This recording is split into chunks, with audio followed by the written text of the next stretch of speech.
Bueno amigos, pues hemos finalizado ya este magnífico libro, también el segundo del año 2023. Fijaros que es un libro que podéis decir, bueno, otra vez uno de ciencias naturales. Bueno, pues es un libro sorprendente porque la escritora Natalia Pérez Campos ha hecho un magnífico trabajo. Fijaros que tiene unas ilustraciones de primera, y no es un libro cualquiera, porque tiene mucho texto. Es decir, no es el típico librito con 4 homínidos, 4 gráficos y chao. Tiene, digamos, los dibujos, las fotos más completas y además no está restringido a una zona geográfica, que muchas veces pues, que nos hablan solo de Atapuerca o solo nos hablan de África, sino que están hablando en ámbito global, de 0 a 100. Es un auténtico libro enciclopédico muy bueno, muy interesante y que nos habla pues, bueno, de lo que es la vida en sí misma. Tiene como 2 apartados principales. En uno, bueno, pues aspectos de cómo aparece la vida en la Tierra y luego cuando aparece el Homo, así llamado Homo, no sapiens aún, pero que con el Australopithecus hace 3 millones de años, la vida aparece en África, en el Valle del Rift, pero no solo en el Valle del Rift. En el Valle del Rift hubo una zona fantástica, única, debido a una gran falla de 4.000, 5.000 kilómetros de longitud que generó una zona, un valle espectacular para la vida en ese momento. Y que tenéis que tener en cuenta que en África no solo aparece la vida ahí, sino que aparece en otros puntos. De hecho, hay más diversidad genética entre distintas tribus africanas que lo que puede haber entre un occidental y una persona pues del lejano oriente. Increíble, ¿no? Pues fijaros, hay unos prehomínidos de 5 o 6 millones de antigüedad que aún no los podemos considerar Homo, aún no sabemos si iban así erguidos como nosotros. Y luego, pues hace 3 millones de años tenemos los Australopithecus, Lucy, en la zona de Etiopía, esa famosa Australopithecus que apareció en ese lugar y que revolucionó el mundo de la paleontología. Fijaros que esto nos habla también de las cuevas de Altamira, nos habla también de las Atapuerca, nos habla también de las manifestaciones culturales, etcétera, porque luego va a seguir, ¿no?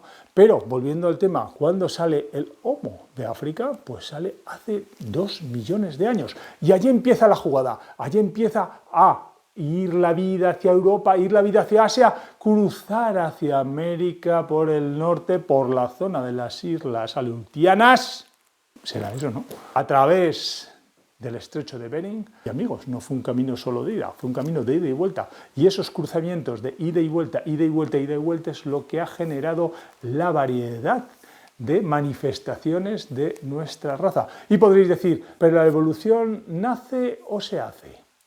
Bueno, pues vamos a ver, explicado de alguna manera, digamos que el individuo no tiene capacidad de portar modificaciones a su descendencia, pero la réplica celular tiene errores debido, pues bien, a las radiaciones ultravioleta o bien, pues mutaciones que puede haber, pues debido a factores son tantos millones y millones y millones de réplicas que de nuestras propias células a lo largo de nuestra vida, que suele haber errores de vez en cuando. Y si esos errores son ventajosos para el entorno en el que vives, terminan siendo dominantes a lo largo de decenas, miles de años. Es decir, el cambio ocurre porque ocurre fortuitamente una modificación, según Darwin, y se ha demostrado que es así, y no al revés. No es que los individuos que de alguna manera pensaron que podían hacer las cosas de distinta manera, posteriormente su genética se vio modificada y lo transmitieron a sus generaciones posteriores. Bueno, una cuestión de matiz, pero que me pareció muy interesante. Otros temas que me han parecido muy bien es la parte final del libro, que una vez que ya hemos llegado pues, al Homo sapiens, se llega a la conclusión de que hubo convivencia simultáneamente entre el Neandertal y el Homo sapiens. Y es más, tenemos un 2%, 2-3% de nuestros genes son del Neandertal.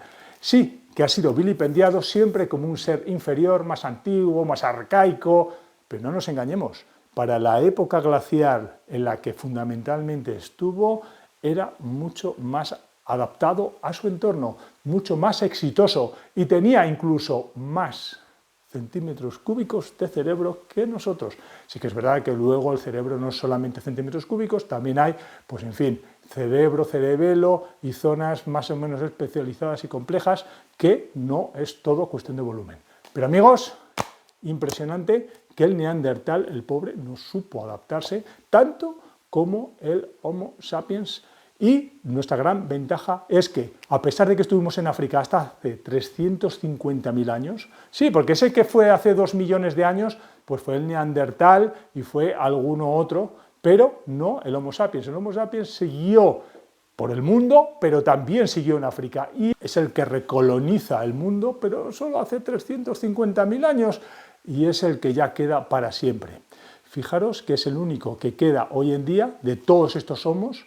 Está el floriensis, los 5 o 6 tipos de homo que hubo, pues realmente solamente quedamos nosotros. ¿Por qué? Por nuestra capacidad cultural de interrelacionar, de trabajar en equipo con los otros, y eso nos dio grandes ventajas adaptativas. Además que de alguna manera los grupos siempre fueron lo suficientemente grandes como para evitar los problemas de endogamia, que eso sí afectó a los neandertal y dicen que es la causa de su desaparición. Fijaros que vivían en grupos pequeños, estaban muy especializados a ciertos entornos, los entornos debido al calentamiento fueron, digamos, limitándose.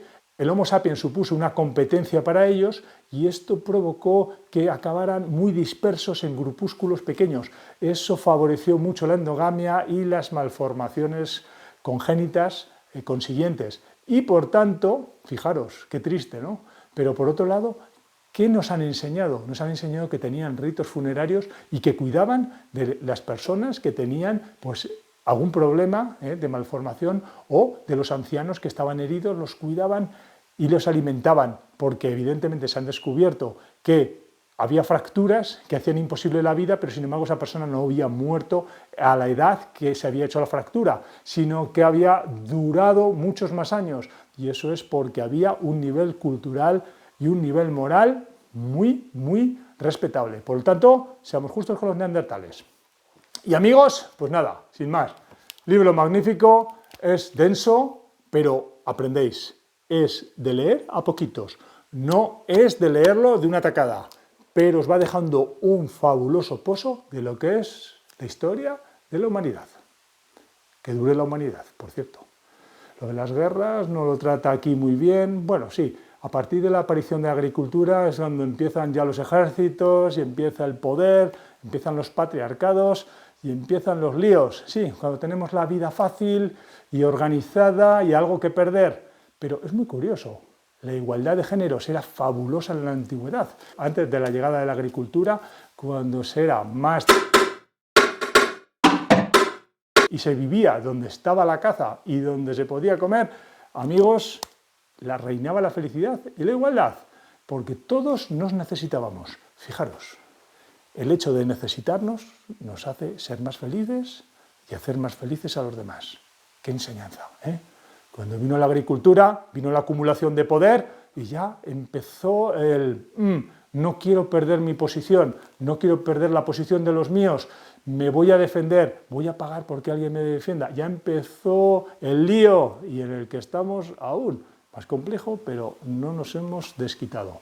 Aparte vinieron las enfermedades relacionadas con el exceso de alimentación y también nos vino las enfermedades relacionadas con los animales. Si os dais cuenta, casi todas las enfermedades que han afectado al ser humano, las pestes porcinas, las pestes bubónicas, las tuberculosis, la gripe aviar, todo está relacionado con la estrecha convivencia y falta de higiene de nuestros animales domésticos, domesticados, en la época en la que los seres humanos nos asentamos en un lugar, en un terreno, a cultivar, a vivir, y con unos cuantos animales cerca que nos hacían compañía y que nos servían para alimentarnos, y a partir de allí pues vino el lío también de las enfermedades. ¿Os suena, no? Muy interesante, muy esclarecedor. Hay que saber, para saber de dónde venimos, a dónde vamos y qué posibilidades tenemos para hacerlo mejor. Bueno, amigos, hasta la próxima.